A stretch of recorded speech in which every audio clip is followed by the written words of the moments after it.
Somos um no amor de Jesus. Você que está nos acompanhando e cultuando a Deus junto conosco em sua casa, através do YouTube, do Facebook, somos um no amor de Jesus. E que a graça do nosso Senhor Jesus Cristo te alcance aonde você estiver agora. Hoje nós vamos meditar na palavra de Deus no tema juntos no dia a dia. Mas antes desta meditação, desta reflexão, eu quero convidar você a orar junto comigo.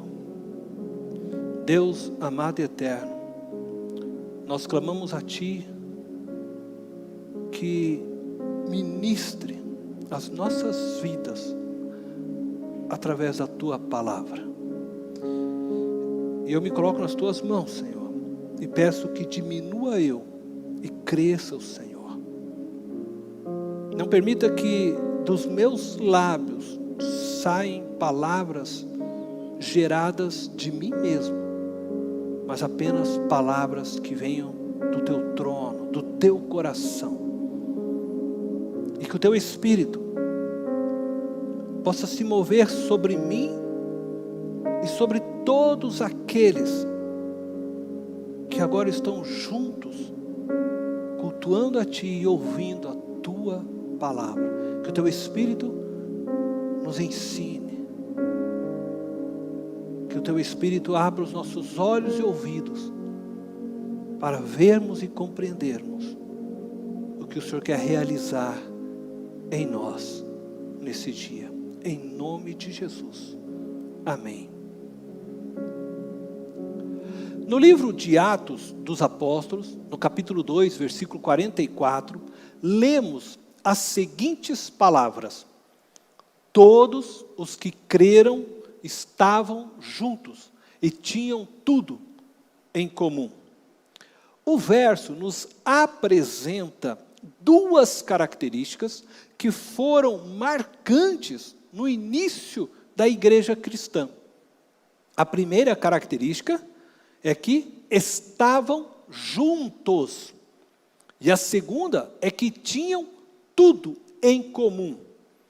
Na busca de compreendermos mais o significado destas palavras, estavam juntos e tinham tudo em comum, decidi olhar juntamente com vocês para estas duas marcas da igreja primitiva através de duas lentes: a lente espiritual e a lente natural.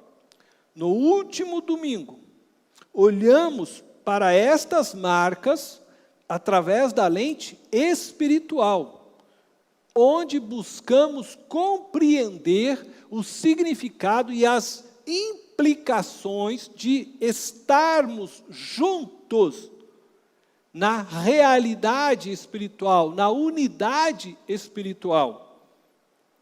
Acredito que através da mensagem do último domingo, todos tenham compreendido que estar juntos e ter tudo em comum é resultado da unidade espiritual em que nos encontramos em Cristo Jesus. E que essa unidade é evidenciada no fato de vivermos juntos com uma só mente e um só o coração. Veremos agora as duas marcas da igreja primitiva através da lente natural, onde buscaremos compreender as implicações de vivermos juntos no dia a dia de nossas vidas. Vejamos, portanto, as implicações de vivermos juntos no dia a dia. Nosso propósito em vermos estas implicações é podermos perceber como devemos viver hoje, aqui e agora, a nossa unidade espiritual em que nos encontramos em Cristo Jesus. Em outras palavras, pretendemos refletir em como tornar a unidade espiritual em que estamos inseridos em Cristo Jesus real em nossas vidas, no dia a dia de nosso viver. De forma que essa unidade espiritual se torne visível para aqueles que olham para nós, a igreja de Cristo. Para isso, quero convidá-los a lerem comigo o texto da carta de Paulo aos Efésios, capítulo 4, do verso 1 ao verso 3. Como prisioneiro no Senhor, rogo-lhes que vivam de maneira digna da vocação que receberam. Sejam completamente humildes e dóceis, e sejam pacientes, suportando uns aos outros com amor. Façam todo o esforço para conservar a unidade do Espírito pelo vínculo da paz. Paulo trata nestes versos da unidade da igreja de Cristo. A importância do cuidado para com a unidade é tão grande que Paulo, ao introduzir este tema, ele exorta veementemente os irmãos para que estes vivam de forma digna da vocação que receberam em Cristo Jesus. Diante a importância da unidade da igreja, o apóstolo faz uso de algumas palavras que destaquei no texto, que evidenciam sua preocupação com relação a esta unidade. A primeira palavra que destaco do texto é rogo, do grego parakalo, que significa exortar. Neste contexto usado por Paulo, é mais que uma exortação, é um apelo, um pedido que não pode ser negligenciado. Logo em seguida, ele apresenta seu pedido aos irmãos de Éfeso.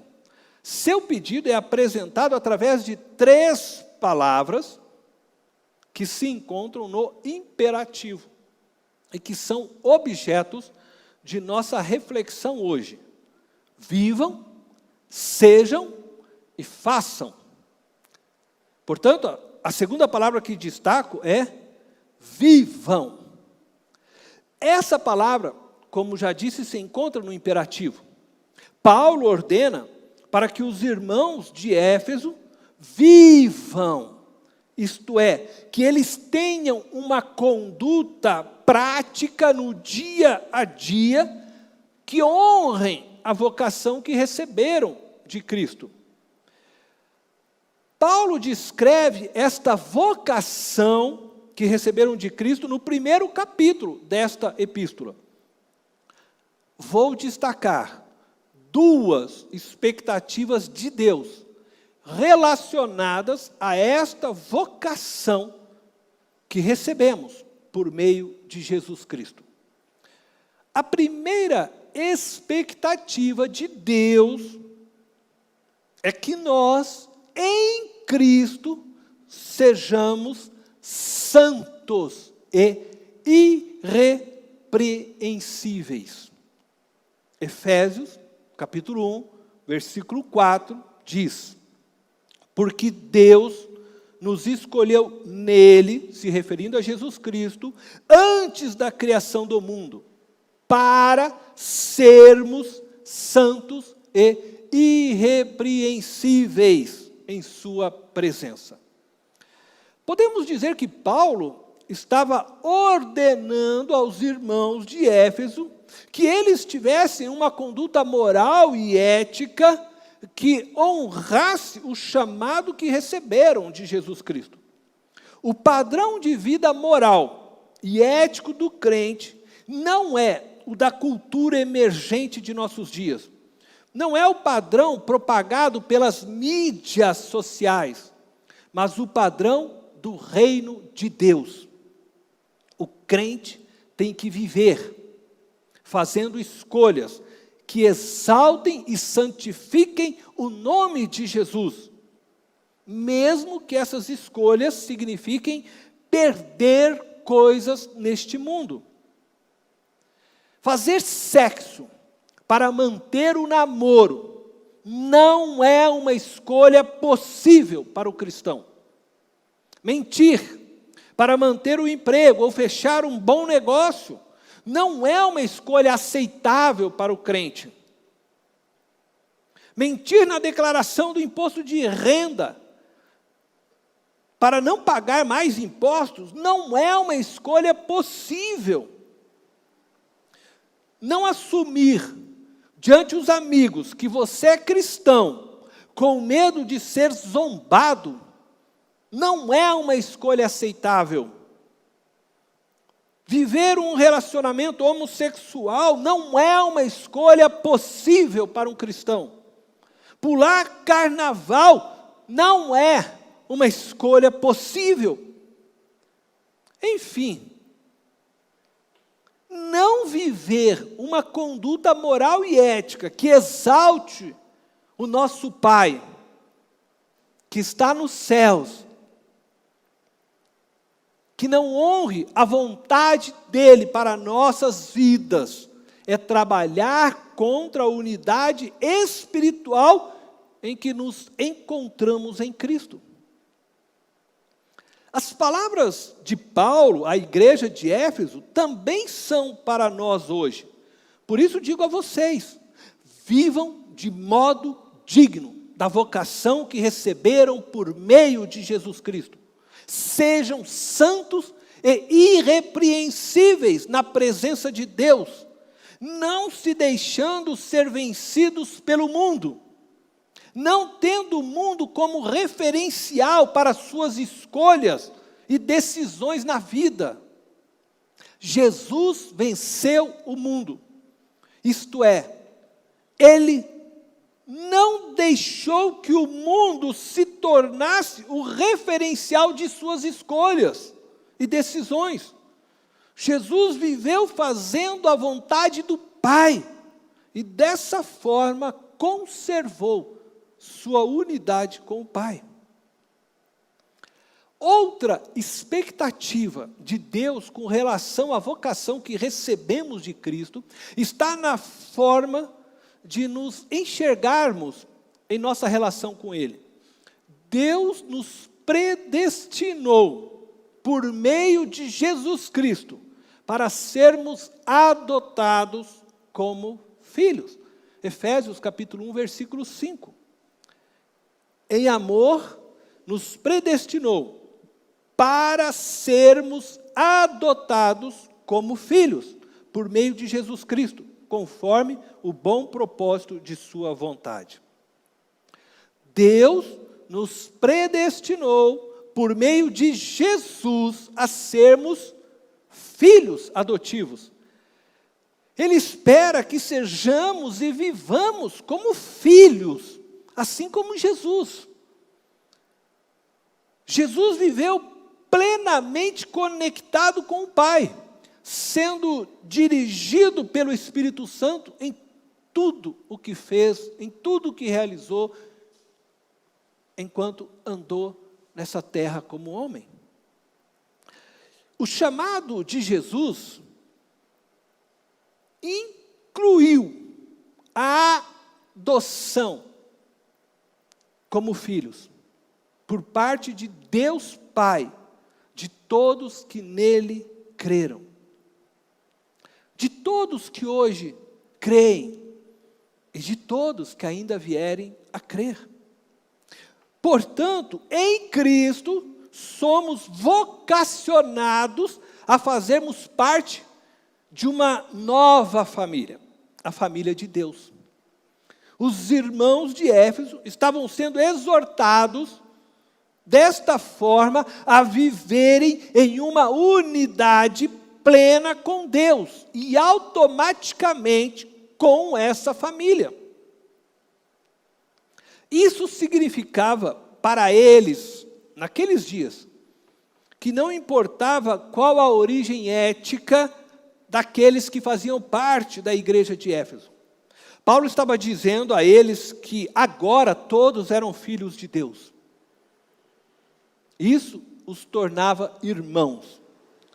Não importava se eram bárbaros, gregos, romanos, judeus, ou de qualquer outra origem. Se eram livres ou escravos.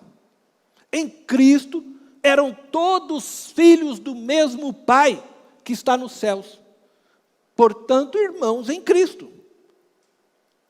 Da mesma forma, nós hoje vivemos essa unidade e somos chamados para vivermos de modo digno dela. Não importa sua origem. Não importa se você é branco, negro, amarelo, pardo, índio, cigano, nobre ou pobre. Em Cristo, todos nós fomos adotados por Deus Pai. Essa unidade com Deus e com os nossos irmãos foi realizada e mantida pelo Espírito Santo de Deus. E só foi possível por causa do sacrifício de Jesus Cristo na cruz. Portanto, a exortação de Paulo não serve somente para a igreja de Éfeso, ela serve para mim e para você hoje.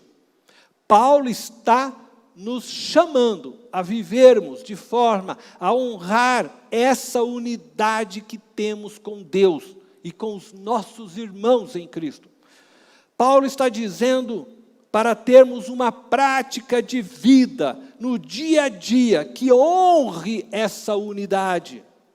Portanto, não podemos tratar ninguém com indiferença.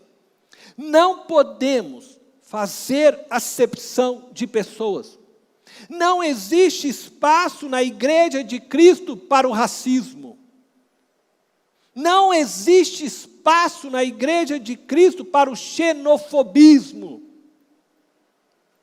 Não existe espaço na igreja de Cristo para divisões.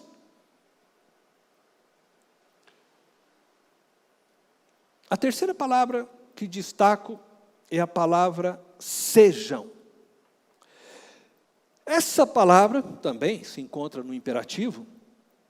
Portanto, assim como a palavra vivam, é uma ordem. Sejam é uma conjunção do verbo ser. Paulo estava ordenando aos irmãos de Éfeso que eles tivessem como características intrínsecas as suas personalidades, a humildade, a doçura, que é mansidão, gentileza, e a paciência, a longanimidade. Paulo não estava dizendo para eles se esforçarem para terem ou alcançarem essas características, mas para que se tornassem essas características. Isto é muito diferente. Que elas se tornassem parte de suas próprias identidades. O apóstolo fala de características que precisam ser parte de nós, como nova criatura que somos. E por diversas vezes ele fala isto. Ele manda nos despirmos do velho homem, nos revestirmos do novo homem, para que a unidade da igreja, a unidade do Espírito possa ser preservada. Segundo o próprio apóstolo, tais características são encontradas no Espírito Santo de Deus, que então passa a fazer morada em nós que cremos em Jesus Cristo. Gálatas, capítulo 5, verso 22 e 23 diz: mas o fruto do Espírito é amor, alegria, paz, paciência, amabilidade, bondade, fidelidade, mansidão e domínio próprio. Contra estas coisas não há lei. Essas características do Espírito Santo, descritas por Ele, não fazem parte de nossa constituição natural. Se desejamos que elas sejam parte de nós, precisamos nos esvaziarmos de nós mesmos, de forma a vivermos pelo Espírito e andarmos pelo Espírito. Creio que esta ordem, sejam, demonstra a preocupação de Paulo com reações erradas e negativas que os irmãos poderiam estar tendo no convívio do dia a dia entre eles. A ordem, sejam humildes, mansos e pacientes, está relacionada com a ideia de suportarmos uns aos outros. Elas são características que visam proteger a unidade do Espírito, agindo como uma defesa para o corpo de Cristo.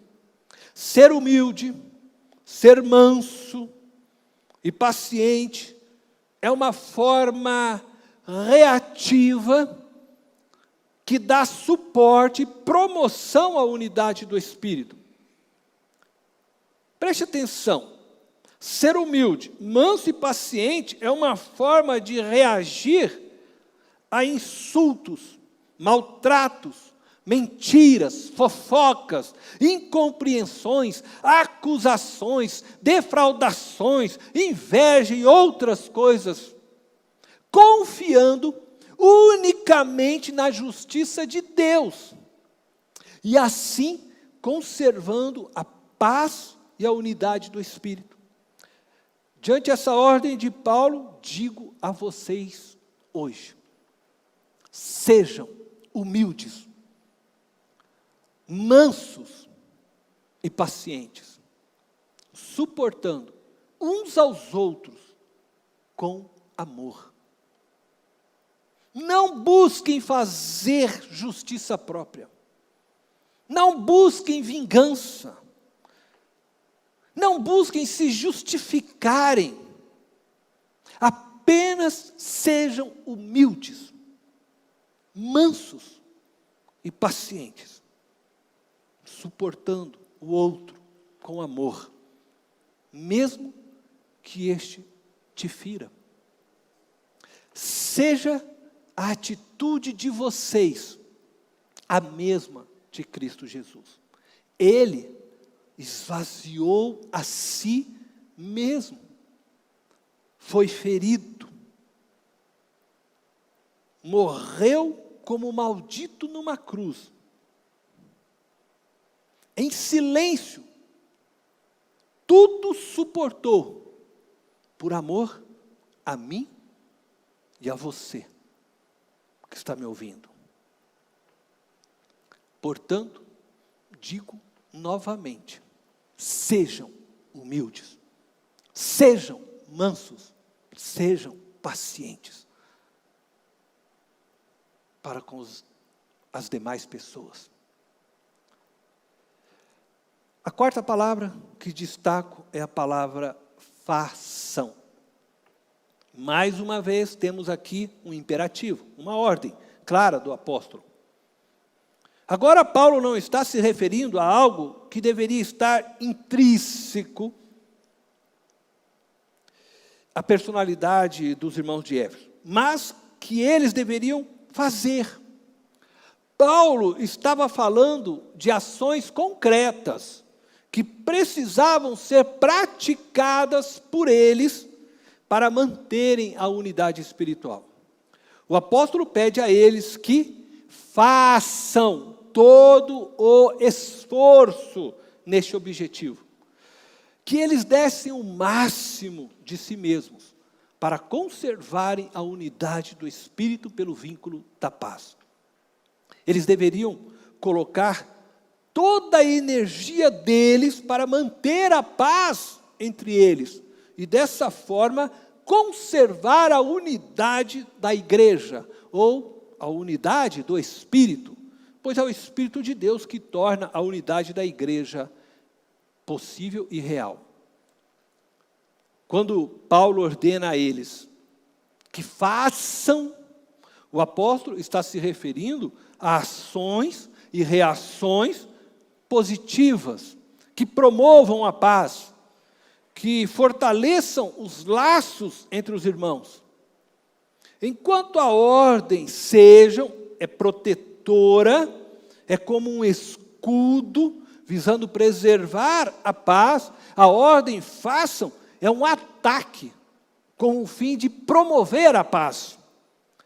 Acredito que podemos dizer, baseados nos versos 25 ao verso 32, deste mesmo capítulo, que façam é uma ordem para os irmãos de Éfeso tomarem a iniciativa necessária para conservar a unidade espiritual da igreja de Cristo. Essa iniciativa pode ser perdoar alguém que o feriu, ir em direção a uma reconciliação, mesmo que você seja o injustiçado, livrar-se de toda amargura.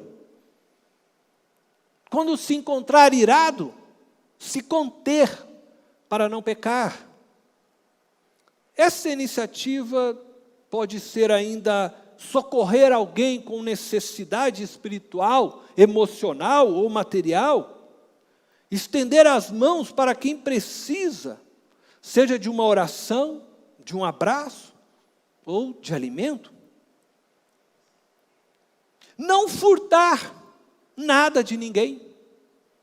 Trabalhar para ter o que repartir e dessa forma não se tornar pesado para os demais membros do corpo de Cristo. Essa iniciativa pode ser também discipular alguém que precisa ser ensinado na palavra. Ajudar alguém que está em pecado por falta de conhecimento, ao invés de julgá-la. Exortar em amor o irmão ou a irmã que está vivendo no pecado, com o fim de colocá-lo ou colocá-la no caminho certo. Exortá-lo com amor, sem se considerar melhor. Jesus fez tudo isso enquanto viveu entre nós, homens. Ele orou, abraçou, alimentou os que necessitavam. Ele morreu na cruz para que nós fôssemos reconciliados com o Pai. Ele exortou os que viviam em pecado. Ele lhes mostrou o caminho da salvação. Ele não julgou a mulher adúltera, pega em flagrante adultério, mas mostrou-lhe graça e misericórdia. Agora, digo a você, que está me ouvindo, faça tudo o que estiver ao seu alcance para conservar a unidade do Espírito pelo vínculo da paz. Perdoe os que te ofenderam, os que te feriram fisicamente ou emocionalmente. Perdoe os que te traíram, que te golpearam pelas costas, que levaram o seu nome para a lama. Perdoe. Levante agora e vá se reconciliar com esta pessoa.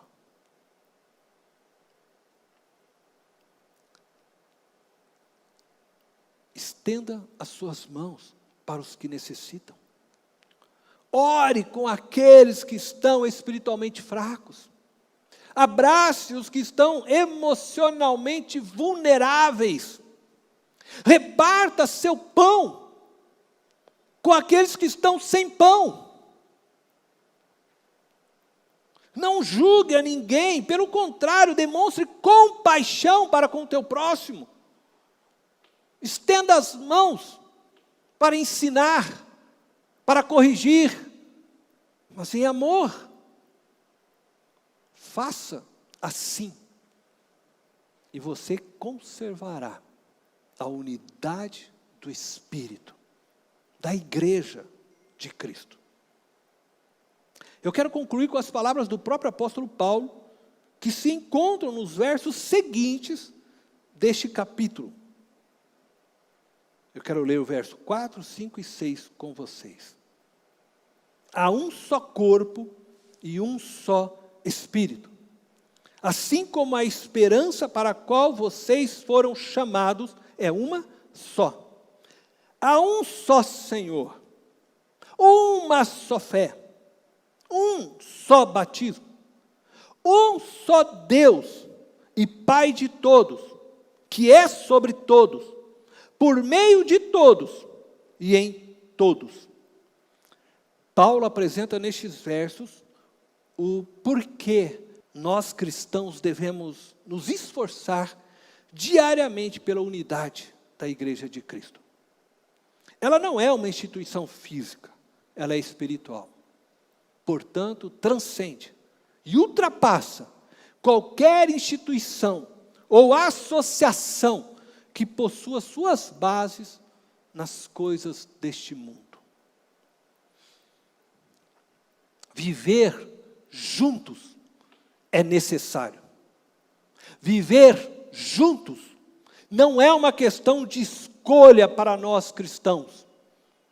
Viver juntos é abraçar o sonho de Jesus.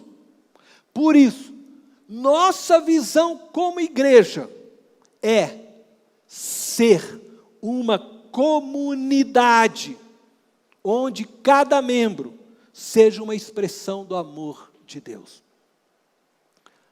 Vou lutar incansavelmente para sermos uma comunidade. Espero que você abrace essa visão também e me ajude a tornar a nossa igreja, a primeira Igreja Batista de Itapevi, uma comunidade. Para termos esta vida de comunidade, de comunhão, de unidade plena, onde tudo nos é comum hoje, precisamos, primeiro, compreender a realidade de que em Cristo somos um, conforme vimos no domingo passado. Vivemos uma unidade por meio do Espírito Santo de Deus. Em segundo lugar, precisamos tornar essa unidade espiritual visível e real, hoje, aqui e agora. Só conseguiremos tornar essa unidade do Espírito visível e real se tivermos uma somente e um só coração. Juntos, possamos viver essa unidade em nossa igreja local. Que você possa fazer tudo que estiver ao seu alcance. E, se necessário, até o que estiver fora do seu alcance, para conservar a unidade do Espírito pelo vínculo da paz. Deus te abençoe.